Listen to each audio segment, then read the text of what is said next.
ਪਿਓ ਪੁੱਤਰ ਨੂੰ ਪ੍ਰਿੰਸ ਤੇ ਸਵਿੰਦਰ ਨੂੰ ਦਰਬਾਰ ਸਾਹਿਬ ਦੀ ਪਰਿਕਰਮਾ ਚੋਂ ਅੰਦਰੋਂ ਸਿਵਿਲੀਅਨ ਕੱਪੜਿਆਂ 'ਚ ਪੁਲਿਸ ਮੁਲਾਜ਼ਮਾਂ ਨੇ ਉਹਨਾਂ ਨੂੰ ਚੱਕ ਲਿਆ। ਬਾਹਰ ਪੁਲਿਸ ਵਾਲੇ ਇੰਤਜ਼ਾਰ ਕਰ ਰਹੇ ਸੀ। ਵੀਰ ਕੌਰ ਦਾ ਇਹ ਕਹਿਣਾ ਕਿ ਜਦੋਂ ਉਹ ਪਿੰਡ ਪਹੁੰਚੀ ਤਾਂ ਉਹਨੂੰ ਪਤਾ ਲੱਗਾ ਕਿ ਪੁਲਿਸ ਨੇ ਪਿੱਛੋਂ ਉਹਨਾਂ ਦੇ ਘਰ ਛਾਪਾ ਮਾਰਿਆ ਤੇ ਘਰ ਦੇ ਤਾਲੇ ਤੋੜ ਦਿੱਤੇ ਸੀ। ਪਹਿਲਾਂ ਘਰ 'ਚ ਜਾ ਕੇ ਉਹਨਾਂ ਨੂੰ ਦੇਖਿਆ, ਉਹ ਸਿੱਧੇ ਗਏ ਔਰ ਅੰਦਰੋਂ ਪਰਿਕਰਮਾ ਚੋਂ ਮਤਲਬ ਹੁਣ ਤੁਸੀਂ ਦਿਲਵਦੀ ਦੇਖੋ ਵੀ ਕਿਸ ਲੈਵਲ ਤੇ ਇਹ ਚਲਾ ਗਿਆ।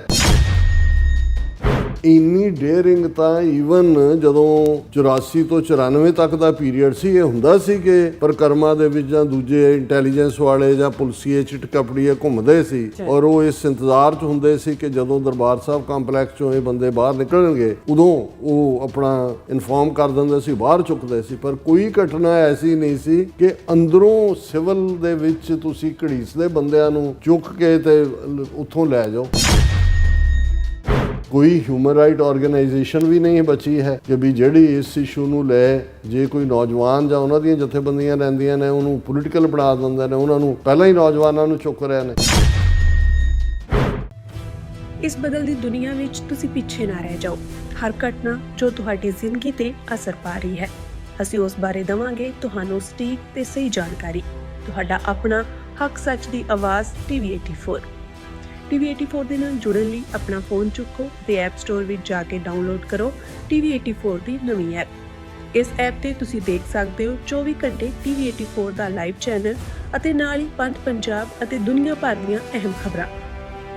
ਫਿਰ ਦੇਰ ਕਿਸ ਗੱਲ ਦੀ, ਹੁਣੇ ਡਾਊਨਲੋਡ ਕਰੋ TV 84 ਦੀ ਨਵੀਂ ਐਪ।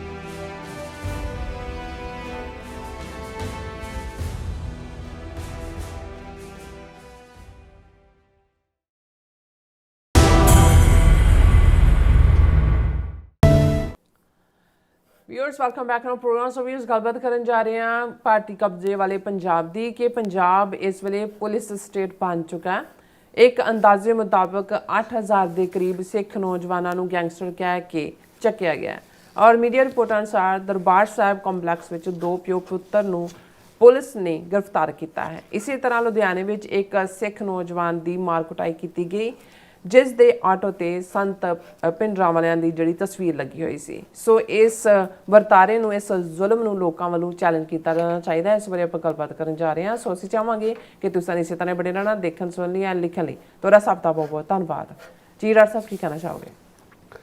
ਦੇਖੋ, ਕੱਲ ਵੀ ਅਸੀਂ ਇੱਕ ਸੈਗਮੈਂਟ ਇਸ ਦੇ ਉੱਤੇ ਕੀਤਾ ਕਿ ਇਸ ਵੇਲੇ ਗੌਰਵ ਯਾਦਵ ਜਿਹੜਾ ਪਿਛਲੇ 4-5 ਸਾਲ ਤੋਂ ਜਿਸ ਨੂੰ ਇਸ ਯੂਪੀ ਬਿਹਾਰ ਦੇ ਬਈਏ ਨੂੰ ਪੰਜਾਬ ਦੇ ਵਿੱਚ ਰੱਖਿਆ ਹੋਇਆ ਹੈ ਔਰ ਉਹਨੇ ਪ੍ਰੈਸ ਕਾਨਫਰੰਸ ਕਰਕੇ ਜਿਸ ਅੰਦਾਜ਼ ਦੇ ਵਿੱਚ ਗੱਲ ਕੀਤੀ ਕਿ ਜੀ ਅਸੀਂ ਆਪਰੇਸ਼ਨ ਜਿਹੜਾ ਪ੍ਰਹਾਰ ਸੰਸਕ੍ਰਿਤ ਦੇ ਵਿੱਚ ਹਮਲੇ ਨੂੰ ਕਹਿੰਦੇ ਨੇ, ਉਹ ਸ਼ੁਰੂ ਕੀਤਾ ਹੋਇਆ ਔਰ ਪੰਜਾਬ 'ਚ ਅਸੀਂ ਇੱਕ ਵੀ ਜਿਹੜਾ ਗੈਂਗਸਟਰ ਔਰ ਡਰੱਗ ਡੀਲ ਕਰਨ ਵਾਲਾ ਨਹੀਂ ਰਹਿਣ ਦਿਆਂਗੇ। ਔਰ ਅਸੀਂ ਇਹ ਸਵਾਲ ਪੁੱਛਿਆ ਸੀ ਕਿ 3 ਸਾਲਾਂ ਤੋਂ ਪੰਜਾਬ ਦਾ ਚੱਪਾ ਹਰ ਪਿੰਡ ਆਮ ਲੋਕਾਂ ਨੂੰ ਪਤਾ ਹੈ ਕਿੱਥੋਂ ਡਰੱਗ ਆਉਂਦੀ ਹੈ, ਕਿੱਥੇ ਵਿਕਦੀ ਹੈ, ਕਿੱਥੇ ਜਹਾਜ਼ ਉਤਰਦਾ ਹੈ। ਲਫ਼ਜ਼ ਇਹ ਹੁੰਦਾ ਜੀ ਇੱਥੇ ਜਹਾਜ਼ ਉਤਰਨਾ ਜੀ, ਔਰ ਉਹ ਸਾਰਾ ਉਹ ਇਸ ਦੇ ਵਿੱਚ ਔਰਤਾਂ ਨੂੰ ਵੀ ਜਿਹੜਾ ਹੈ ਔਰ ਛੋਟੇ ਬੱਚਿਆਂ ਨੂੰ ਵੀ ਇਸ ਸਟਰੀਟ ਪੈਡਲਰ ਦੇ ਤੌਰ ਤੇ ਇਸਤੇਮਾਲ ਕੀਤਾ ਜਾਂਦਾ ਹੈ। ਸਕੂਲਾਂ ਤੋਂ ਲੈ ਕੇ ਦੂਸਰਿਆਂ ਦੇ ਵਿੱਚ ਕਿੱਥੇ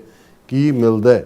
ਔਰ ਇਸ ਸਭ ਦੇ ਬਾਵਜੂਦ ਸਰਕਾਰ, ਬਿਊਰੋਕਰੇਸੀ, ਪੁਲਿਸ, ਪੋਲੀਟੀਸ਼ੀਅਨ, ਸਣੇ ਸਰਪੰਚਾਂ ਦੇ ਸਾਰੇ, ਕਿਉਂਕਿ ਈਜ਼ੀ ਮਨੀ 1 ਕਰੋੜ ਦੀ 1 ਕਿਲੋ ਹੈਰੋਇਨ ਔਰ ਸਭ ਤੋਂ ਸਸਤਾ ਤਰੀਕਾ, ਔਰ ਬਿਨਾਂ ਇਹ ਜਾਣੇ ਵੀ ਜਿਹੜੇ ਪੈਸਾ ਤੁਸੀਂ ਲੋਕਾਂ ਦੇ ਪੁੱਤਰ ਮਾਰਨ ਦੇ ਇਸ ਧੰਦੇ ਤੋਂ ਕਰ ਰਹੇ ਹੋ, ਤੁਹਾਡਿਆਂ ਨੇ ਵੀ ਮਰ ਜਾਣਾ ਅਲਟੀਮੇਟਲੀ। ਪੁੱਤਰ ਨਾ ਮਰੇਗਾ ਪੋਤਾ ਮਰ ਜਾਏਗਾ ਵੀ ਤੁਸੀਂ ਇਹ ਸਾਰਾ। ਲੇਕਿਨ ਏਜੰਸੀਆਂ ਦੀ ਖੇਡ ਔਰ ਇਹੀ ਖੇਡ ਨੂੰ ਕੈਨੇਡਾ ਤੱਕ ਲੈ ਕੇ ਆਏ ਔਰ ਇਹ ਸਾਰਿਆਂ ਨੂੰ ਇੱਕ ਪਾਸੇ ਕੈਨੇਡਾ ਦੇ ਵਿੱਚ ਤੇਜ਼ੀ ਕੀਤੀ ਹੋਈ ਹੈ। ਗੋਲੀਆਂ ਚੱਲ ਰਹੀਆਂ, ਲਾਸ਼ਾਂ ਮਿਲ ਰਹੀਆਂ, ਬੰਦੇ ਮਰ ਰਹੇ ਨੇ।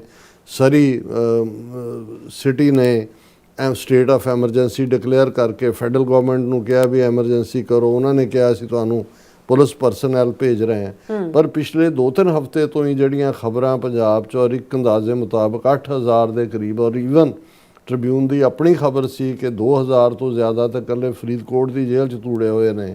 ਜੇਲ੍ਹ ਆਊਟ ਆਫ ਜਿਹੜੀਆਂ ਨੇ ਉਹਨਾਂ ਦੀ ਕੈਪੈਸਿਟੀ ਤੋਂ ਵੀ ਵੱਧ ਕੇ ਕਈ ਗੁਣਾ।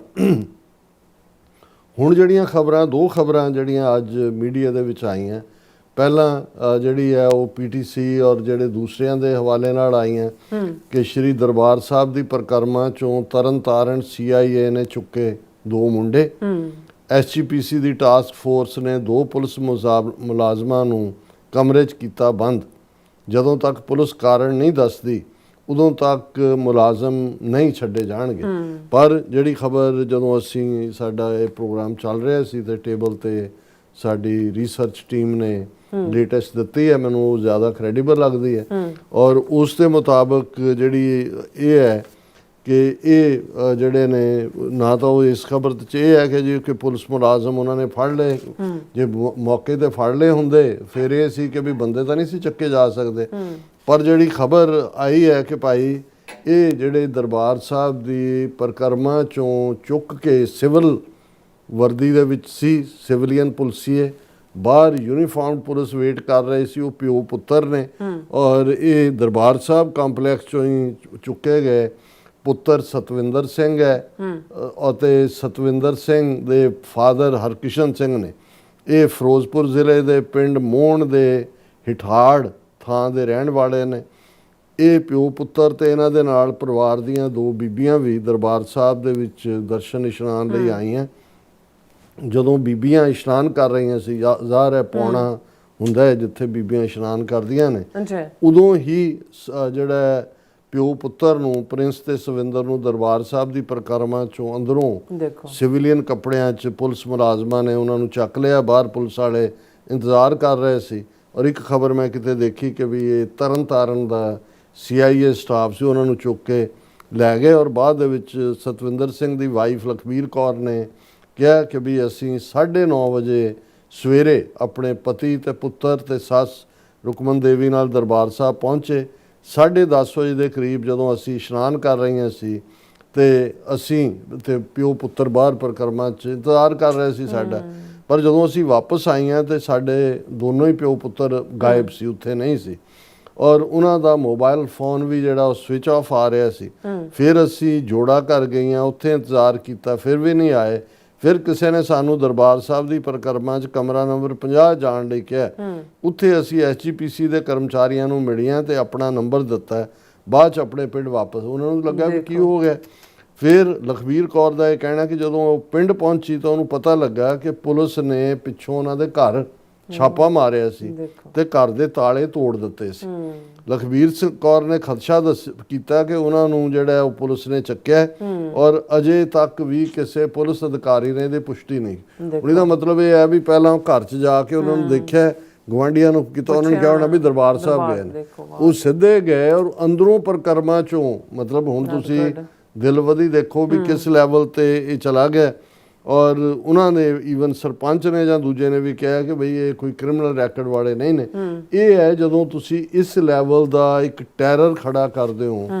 ਹੁਣ ਦੂਸਰੀ ਘਟਨਾ ਜਿਹੜੀ ਮੀਡੀਆ ਦੇ ਵਿੱਚ ਰਿਪੋਰਟ ਹੋਈ ਹੈ ਔਰ ਉਹ ਇਹ ਹੈ ਕਿ ਬਈ ਲੁਧਿਆਣੇ ਦੇ ਵਿੱਚ ਇੱਕ ਨੌਜਵਾਨ ਟੈਕਸੀ ਚਾਲਕ ਰਣਜੋਤ ਸਿੰਘ, ਉਸ ਦੇ ਨਾਲ ਕੀ ਵਾਪਰਿਆ ਇਸ ਦੇ ਉੱਤੇ ਈਵਨ ਜਥੇਦਾਰ ਕਾਰਜਕਾਰੀ ਗਿਆਨੀ ਕੁਲਦੀਪ ਸਿੰਘ ਗੜਗੱਜ ਨੇ ਜਦੋਂ ਨੋਟਿਸ ਲਿਆ ਤੇ ਫਿਰ ਕਾਰਵਾਈ ਹੋਈ। ਹੁਣ ਇਹ ਹੈ ਕਿ ਵੀ ਇਹ ਜਿਹੜੇ ਅਕਾਲ ਤਖਤ ਸਾਹਿਬ ਤੋਂ ਦੇ ਜਿਹੜੇ ਮੀਡੀਆ ਸਲਾਹਕਾਰ ਜਸਕਰਨ ਸਿੰਘ ਨੇ ਮੀਡੀਆ ਨੂੰ ਇਹ ਦਿੱਤਾ ਔਰ ਉਹਨਾਂ ਦੀ ਪ੍ਰੋਪਰ ਪੰਜਾਬੀ ਔਰ ਅੰਗਰੇਜ਼ੀ 'ਚ ਪ੍ਰੈਸ ਰਿਲੀਜ਼ ਹੈ ਕਿ 26 ਜਨਵਰੀ ਨੂੰ ਸਰਦਾਰ ਰਣਜੋਤ ਸਿੰਘ ਜਿਹੜੇ ਕਿ ਟੈਕਸੀ ਚਲਾਉਣ ਦਾ ਕੰਮ ਕਰਦੇ ਨੇ, ਲੁਧਿਆਣੇ ਦੇ ਅੰਦਰ ਜਾ ਰਹੇ ਸੀ ਤੇ ਉਹਨਾਂ ਦੀ ਗੱਡੀ ਦੇ ਨਾਲ ਇੱਕ ਦੂਜੀ ਗੱਡੀ ਖਹਿ ਗਈ। ਦੂਜੀ ਗੱਡੀ ਚੋਂ 3 ਵਿਅਕਤੀਆਂ ਨੇ ਉਸ ਨੂੰ ਘੇਰ ਕੇ ਉਸ ਨਾਲ ਦੁਰਵਿਹਾਰ ਕਰਨ ਦੇ ਨਾਲ ਉਸ ਦੀ ਗੱਡੀ ਉੱਤੇ ਲੱਗੀ ਕੌਮੀ ਸ਼ਹੀਦ ਸੰਤ ਗਿਆਨੀ ਜਰਨੈਲ ਸਿੰਘ ਪਿੰਡਾਂ ਵਾਲਿਆਂ ਦੀ ਤਸਵੀਰ ਵੀ ਪਾੜਨ ਦੀ ਕੋਸ਼ਿਸ਼ ਕੀਤੀ ਅਤੇ ਸਿੱਖ ਧਰਮ ਬਾਰੇ ਵੀ ਮੰਦਾ ਬੋਲਿਆ। ਫਿਰ ਨਾਲੇ ਤਾਂ ਉਹਨੂੰ ਮਾਰਕਟਾਈ ਕੀਤੀ, ਮਾੜਾ ਬੋਲਿਆ। ਫਿਰ ਉਹਨਾਂ ਨੇ ਜਿਹੜੇ ਦੋਸ਼ੀ ਸੀ ਕਰਨ ਵਾਲੇ, ਉਹਨਾਂ ਨੇ ਫੋਨ ਕਰਕੇ ਪੁਲਿਸ ਨੂੰ ਸੱਦਿਆ। ਜਿਹੜੇ ਰਣਜੋਤ ਸਿੰਘ ਨੂੰ ਆਪਣੀ ਗੱਡੀ 'ਚ ਬਿਠਾ ਕੇ ਲੁਧਿਆਣੇ ਦੇ ਕੈਲਾਸ਼ ਪੁਲਿਸ ਚੌਂਕੀ 'ਚ ਲੈ ਗਏ ਤੇ ਉੱਥੇ ਉਹਦੇ ਨਾਲ ਬੁਰੀ ਤਰ੍ਹਾਂ ਕੁੱਟਮਾਰ ਕੀਤੀ ਔਰ ਉਹਦੀ ਬੁਰੀ ਤਰ੍ਹਾਂ ਜ਼ਖਮੀ ਦੀ ਫੋਟੋ ਹੈ। ਹੁਣ ਜਦੋਂ ਜਸਕਰਨ ਸਿੰਘ ਨੇ ਇਹਦੇ ਬਾਰੇ ਵੀਡੀਓ ਪਾਈ ਤੇ ਉਹਦੇ ਪਰਿਵਾਰ ਨੇ ਵੀ ਮੰਗ ਕੀਤੀ ਤੇ ਰੋਸ ਪ੍ਰਦਰਸ਼ਨ ਵੀ ਕੀਤਾ। ਇਸ ਦਾ ਜਿਹੜਾ ਸੂ ਮੋਟੋ ਨੋਟਿਸ ਅਕਾਲ ਤਖਤ ਦੇ ਜਥੇਦਾਰ ਗਿਆਨੀ ਕੁਲਦੀਪ ਸਿੰਘ ਗੜਗੱਜ ਨੇ ਲਿਆ। ਉਹਨਾਂ ਨੇ ਲੁਧਿਆਣਾ ਸ਼ਹਿਰ ਦੇ ਪੁਲਿਸ ਕਮਿਸ਼ਨਰ ਸਵਪਨ ਸ਼ਰਮਾ, ਹੁਣ ਤੁਸੀਂ ਦੇਖੋਗੇ ਐਸਪੀ ਡੀਸੀ ਅਧਿਕਾਰੀ ਸਭ ਯੂਪੀ ਬਿਹਾਰ ਦੇ ਭਈਏ ਹਿੰਦੂ ਤਵੀ ਲਿਆ ਕੇ ਫਿੱਟ ਕੀਤੇ ਨੇ। ਸੋ ਜਥੇਦਾਰ ਗੜਗੱਜ ਨੇ ਸਵਪਨ ਸ਼ਰਮਾ ਨਾਲ ਇਹ ਕਿਹਾ ਕਿ ਵੀ ਇੱਕਦਮ ਕਾਰਵਾਈ ਕਰੋ, ਜੇ ਨਾ ਕੀਤੀ ਤੇ ਮੈਂ ਖੁਦ ਹੁਣ ਉੱਥੇ ਆਉਣ ਲੱਗਾ ਤੇ ਆ ਕੇ ਅਸੀਂ ਇੱਥੇ ਤੁਹਾਡਾ ਥਾਣਾ ਘੇਰਾਂਗੇ ਔਰ ਤੁਹਾਨੂੰ ਜਿਹੜਾ ਇਹਦੇ ਲਈ ਜਵਾਬਦੇਹ ਬਣਾਵਾਂਗੇ। ਇਸ ਤੋਂ ਬਾਅਦ ਲੁਧਿਆਣਾ ਪੁਲਿਸ ਨੇ ਰਣਜੋਤ ਸਿੰਘ ਦੀ ਸ਼ਿਕਾਇਤ ਤੇ ਪੁਲਿਸ ਮੁਲਾਜ਼ਮਾਂ ਤੇ ਦੋਸ਼ੀ ਵਿਅਕਤੀਆਂ ਦੇ ਵਿਰੁੱਧ ਪਰਚਾ ਦਰਜ ਕੀਤਾ। ਹੋਣਾ ਵਾਣਾ ਕੁਝ ਨਹੀਂ ਹੈ, ਪਰ ਇਸ ਤੋਂ ਇਹ ਨਜ਼ਰ ਆ ਰਿਹਾ ਔਰ ਨਾਲ ਹੀ ਗੜਗੱਜ ਨੇ ਕਿਹਾ ਕਿ ਵੀ ਕਿਸੇ ਵੀ ਜੋ ਅੱਜ ਸਿੱਖ ਨੌਜਵਾਨਾਂ ਨਾਲ ਧੱਕਾ ਹੋ ਰਿਹਾ ਅਸੀਂ ਬਰਦਾਸ਼ਤ ਨਹੀਂ ਕਰਾਂਗੇ ਔਰ ਇਹ ਅਸੀਂ ਸਮਝਦੇ ਹਾਂ ਕਿ ਇਹ ਜਿਹੜੇ ਸਮਾਜ ਵਿਰੋਧੀ ਲੋਕ ਨੇ ਉਹਨਾਂ ਨੂੰ ਖੁੱਲ੍ਹ ਦਿੱਤੀ ਗਈ ਹੈ ਔਰ ਜਿਹੜੇ ਪੁਲਿਸ ਮੁਲਾਜ਼ਮਾਂ ਨੇ ਕਾਨੂੰਨ ਦੀ ਰਾਖੀ ਕਰਨੀ ਹੈ ਉਹੀ ਕਾਨੂੰਨ ਦੀ ਉਲੰਘਣਾ ਕਰ ਰਹੇ ਨੇ। ਹੁਣ ਇਹ ਮਾਹੌਲ, ਹੁਣ ਇਹ ਦੋ ਘਟਨਾਵਾਂ ਕਿਉਂਕਿ ਇਹ ਮਾਰਕ ਹੋਈਆਂ, ਬਿਲਕੁਲ ਜੇ ਅੱਜ ਇੰਨੀ ਡੇਅਰਿੰਗ ਤਾਂ ਈਵਨ ਜਦੋਂ 84 ਤੋਂ 94 ਤੱਕ ਦਾ ਪੀਰੀਅਡ ਸੀ ਇਹ ਹੁੰਦਾ ਸੀ ਕਿ ਪਰਿਕਰਮਾ ਦੇ ਵਿੱਚ ਜਾਂ ਦੂਜੇ ਇੰਟੈਲੀਜੈਂਸ ਵਾਲੇ ਜਾਂ ਪੁਲਸੀਏ ਚਿੱਟ ਕਪੜੀਏ ਘੁੰਮਦੇ ਸੀ ਔਰ ਉਹ ਇਸ ਇੰਤਜ਼ਾਰ 'ਚ ਹੁੰਦੇ ਸੀ ਕਿ ਜਦੋਂ ਦਰਬਾਰ ਸਾਹਿਬ ਕੰਪਲੈਕਸ 'ਚੋਂ ਇਹ ਬੰਦੇ ਬਾਹਰ ਨਿਕਲਣਗੇ ਉਦੋਂ ਉਹ ਆਪਣਾ ਇਨਫੋਰਮ ਕਰ ਦਿੰਦੇ ਸੀ, ਬਾਹਰ ਚੁੱਕਦੇ ਸੀ। ਪਰ ਕੋਈ ਘਟਨਾ ਐਸੀ ਨਹੀਂ ਸੀ ਕਿ ਅੰਦਰੋਂ ਸਿਵਲ ਦੇ ਵਿੱਚ ਤੁਸੀਂ ਘੜੀਸਦੇ ਬੰਦਿਆਂ ਨੂੰ ਚੁੱਕ ਕੇ ਤੇ ਉੱਥੋਂ ਲੈ ਜਾਓ। ਔਰ ਇਹ ਦੱਸ ਰਿਹਾ ਵੀ ਕਿਸ ਲੈਵਲ ਦੀ, ਔਰ ਇਹ ਸਾਰਾ ਜਿਹੜਾ ਇਹ ਜਦੋਂ ਤੁਸੀਂ ਦੀਪ ਸਿੱਧੂ ਦੇ ਉਹ ਲਫ਼ਜ਼ ਔਰ ਉਸ ਤੋਂ ਬਾਅਦ ਕਈਆਂ ਨੇ ਉਹਦੇ 'ਚ ਫੋਟੋਸ਼ਾਪਿੰਗ ਕਰਕੇ ਸ਼ਕਲ ਵੀ ਬਣਾਈ, ਜੇ ਬੁੱਚੜ ਬੇਅੰਤੇ ਦੀ ਸ਼ਕਲ ਦੇਖੋ ਤੇ ਇਹਦੀ ਦੇਖੋ ਤਾਂ ਵਾਕਈ ਲੱਗਦਾ ਵੀ ਉਹਦਾ ਹੀ ਅਵਤਾਰ ਹੈ ਸ਼ਕਲੋਂ ਵੀ। ਤਾਂ ਉਹਨੇ ਕਿਹਾ ਵੀ ਜੇ ਉਦੋਂ ਅਜੇ ਚੋਣਾਂ ਤਾਂ ਹੋਈਆਂ ਨਹੀਂ ਸੀ ਪੰਜਾਬ ਦੀਆਂ, ਉਹਨੇ ਕਿਹਾ ਵੀ ਜੇ ਕਿਤੇ ਭਗਵੰਤ ਮਾਨ ਚੀਫ ਮਿਨਿਸਟਰ ਬਣ ਗਿਆ, ਇਹਨਾਂ ਦੀ ਸਰਕਾਰ ਆ ਗਈ ਤੇ ਤੁਸੀਂ ਬੁੱਚੜ ਬੇਅੰਤੇ ਦੇ ਜ਼ੁਲਮਾਂ ਨੂੰ ਭੁੱਲ ਜਾਓਗੇ। ਸੋ ਮੈਨੂੰ ਇਹ ਲੱਗਦਾ ਵੀ ਹੁਣ ਪਾਵਰ ਦਾ ਸਵਾਦ ਲੈ ਲਿਆ, ਅਮਿਤ ਸ਼ਾਹ ਦਾ ਗੋਲਾ ਹੈ, ਕੇਜਰੀਵਾਲ ਨੂੰ ਵੀ ਇਹ ਸੂਟ ਕਰਦਾ ਹੈ, ਆਰਐਸਐਸ ਦੀ ਬੀ ਟੀਮ, ਔਰ ਇਹ ਪੰਜਾਬ ਦੇ ਵਿੱਚ ਵੱਡੇ ਪੈਮਾਨੇ ਤੇ ਅੱਜ ਹੀ ਇੱਕ ਦੋ ਹੋਰ ਨੌਜਵਾਨਾਂ ਨਾਲ ਵੀ ਮੇਰੀ ਪਿੱਛੇ ਗੱਲ ਹੋ ਰਹੀ ਸੀ, ਉਹ ਕਹਿੰਦੇ ਜੀ ਕਿ ਬਈ ਕੋਈ ਹਿਊਮਨ ਰਾਈਟ ਆਰਗੇਨਾਈਜੇਸ਼ਨ ਵੀ ਨਹੀਂ ਬਚੀ ਹੈ ਕਿ ਵੀ ਜਿਹੜੀ ਇਸ ਇਸ਼ੂ ਨੂੰ ਲੈ ਜੇ ਕੋਈ ਨੌਜਵਾਨ ਜਾਂ ਉਹਨਾਂ ਦੀਆਂ ਜਥੇਬੰਦੀਆਂ ਲੈਂਦੀਆਂ ਨੇ ਉਹਨੂੰ ਪੋਲੀਟੀਕਲ ਬਣਾ ਦਿੰਦੇ ਨੇ, ਉਹਨਾਂ ਨੂੰ ਪਹਿਲਾਂ ਹੀ ਨੌਜਵਾਨਾਂ ਨੂੰ ਚੁੱਕ ਰਹੇ ਨੇ। ਔਰ ਇਸ ਸਾਰੇ 'ਚ ਇਹ ਅੱਡ-ਅੱਡ ਜਿਹੜੇ ਐਕਟਿਵ ਨੇ, ਭਾਵੇਂ ਕਿਸਾਨ ਮੂਵਮੈਂਟ ਵੇਲੇ ਸੀ, ਪੰਜਾਬ ਯੂਨੀਵਰਸਿਟੀ ਦੇ ਵਿੱਚ ਲੱਗੇ ਮੋਰਚੇ ਵੇਲੇ ਸੀ, ਅਸੀਂ ਦੇਖਾਂਗੇ ਕਿ ਆਨੇ ਬਹਾਨੇ ਇਹਨਾਂ ਨੇ ਵੱਡੇ ਪੈਮਾਨੇ ਦੇ ਉੱਤੇ ਸਿੱਖਾਂ ਦੀ ਨਸਲਕੁਸ਼ੀ ਕਰਨ ਦਾ, ਝੂਠੇ ਪੁਲਿਸ ਮੁਕਾਬਲਿਆਂ ਦਾ ਸਿਲਸਿਲਾ ਤੇ ਆਲਰੇਡੀ ਸ਼ੁਰੂ ਕੀਤਾ ਹੋਇਆ। ਔਰ ਤਰੀਕਾ ਉਹੀ ਹੈ ਜਿਹੜਾ ਅਸੀਂ ਕੱਲ ਕਿਹਾ ਸੀ, ਜੇ ਪਿੰਡਾਂ ਦੇ ਲੋਕ ਬਾਹਰ ਨਾ ਨਿਕਲੇ ਥਾਣਿਆਂ ਦਾ ਘਿਰਾਓ ਕਰੋ, ਪੁਲਿਸ ਵਾਲੇ ਆਉਂਦੇ ਨੇ ਬੰਨ੍ਹ ਲਓ ਉਹਨਾਂ ਨੂੰ ਮੰਜੀ ਦੇ ਨਾਲ, ਵਰਦੀ ਲਾ ਕੇ ਰੱਖ ਲਓ ਉਹਨਾਂ ਦੀ। ਔਰ ਇਹੀ ਤਰੀਕਾ ਹੈ ਜਦੋਂ ਲੋਕ ਖਲੋ ਜਾਂਦੇ ਨੇ। ਹੁਣ ਜਦੋਂ ਰਸ਼ੀਆ ਸੋਵੀਅਤ ਯੂਨੀਅਨ ਦੇ ਵੇਲੇ ਜਾਂ ਰਜੀਮ ਚੇਂਜ ਦੀ ਜਦੋਂ ਗੱਲ ਕਰਦੇ, ਯੈਲਸਨ ਜਦੋਂ ਉਹਨੇ ਟੇਕ ਓਵਰ ਕੀਤਾ ਉਹਨਾਂ ਨੇ ਟੈਂਕ ਆਰਡਰ ਕਰਤੇ। ਹੁਣ ਲੋਕ ਨਿਕਲ ਆਏ ਬਾਹਰ, ਹਜ਼ਾਰਾਂ ਦੀ ਗਿਣਤੀ ਖੜੇ ਨੇ ਟੈਂਕਾਂ ਦੇ ਉੱਤੇ ਸਾਹਮਣੇ, ਵੀ ਹੁਣ ਟੈਂਕਾਂ ਵਾਲੇ ਵੀ ਨਾਲ ਰਲ ਗਏ। ਸੋ ਮਤਲਬ ਇਹ ਹੈ ਵੀ ਜਦੋਂ ਲੋਕ ਮਾਸੇ 'ਚ ਕਿੰਨੇ ਜ਼ਿਲ੍ਹਿਆਂ ਵਾਲੇ ਬਾਗ ਕਰ ਲਓਗੇ ਤੁਸੀਂ। ਸੋ ਇਹ ਡਰ ਤੁਹਾਨੂੰ ਸ਼ੈੱਡ ਕਰਨਾ ਪੈਣਾ ਹੈ, ਅਦਰਵਾਈਜ਼ ਚੁੱਪ ਚੁਪੀਤੇ ਜਿਹੜਾ ਉਹ ਕੱਲੇ ਮਾਰ ਖਾਣ ਵਾਲਾ ਕੰਮ ਹੋਏਗਾ। ਔਰ ਇਸ ਮਾਮਲੇ ਦੇ ਵਿੱਚ ਜਿਹੜਾ ਮਾਹੌਲ ਹੈ ਇਸ ਵੇਲੇ ਉੱਥੇ ਬਹੁਤ ਹੀ ਜਿਹੜਾ ਹੈ ਉਹ ਮਾਰੂ ਮਾਹੌਲ ਹੈ ਔਰ ਇੱਕ ਖੌਫ ਦਾ ਮਾਹੌਲ ਬਣਿਆ ਹੋਇਆ ਜੀ। ਰਾਸਾ ਤੁਹਾਡਾ ਬਹੁਤ ਬਹੁਤ ਸ਼ੁਕਰੀਆ। ਸੋ ਅਥਲੇ ਨੇ ਬ੍ਰੇਕ ਵਿਊਅਰਸ ਤੋਂ ਸਨੀ ਇਸੇ ਤਰ੍ਹਾਂ ਬਣੇ ਰਹਿਣਾ, ਮਿਲਦੇ ਹਾਂ ਛੋਟੇ ਜਿਹੇ ਵਕਫੇ ਤੋਂ ਬਾਅਦ।